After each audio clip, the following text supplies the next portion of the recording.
ඇස් දෙක අපේ අන්ධ වෙනවා කන් දෙක නොඇසී යනවා වකුගඩු දෙක නරක් වෙනවා මදු මේ ගොදුරක් වී දැනෙනවා ඒක වචනයක් අඩුයි ඒක එක්ක වැඩි වෙලා මේක ලියලා තියෙන්නේ මම ඉල්ලුවා මේක මේ හරියට ලියලා දෙන්න කියලා නෑ මේක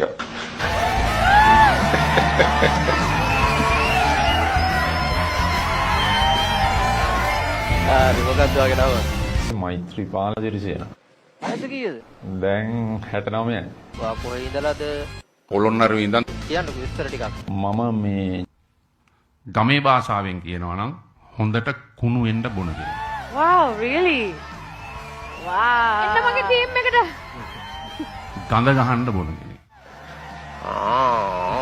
අපටිය හා.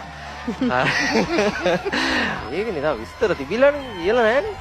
හරි සාමාන්‍යයෙන් 100ට ප්‍රතිශතයක් හැටියට ගත්තාම 100ට අඩු ප්‍රමාණයක් පිළිහිටන කටහඬක් තමයි ඔයාලට පිළිහිටලා තියෙන්නේ. ඉතින් ඒ අඩු ප්‍රතිශතයෙන් එක්කෙනෙක් තමයි ඔයා. මම ඔයාලට සුබ පතනවා. සහ ජයව. ඔයාලට ලස්සන වොයිස් එකක් තියෙනවා. පොඩි දේවල් ටිකක් තියෙනවා. ඔයාගේ වොයිස් එක මම දන්නේ ඇයි ක්‍රැක් වුනේ කියලා.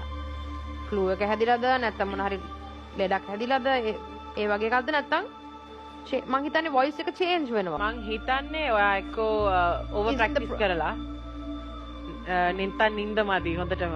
කාටද? ආට. මට එහෙමද?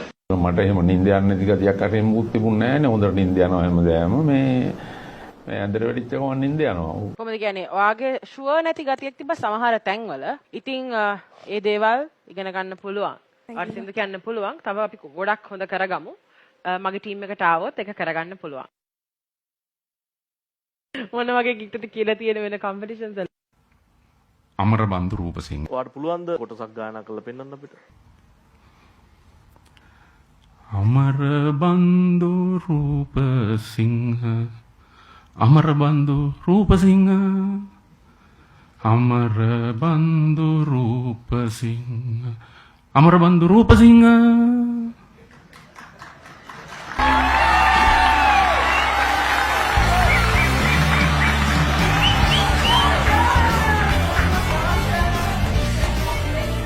ස්තුතිවන්ත වෙනවා මේ මට ආරාධනා කිරීම ගැන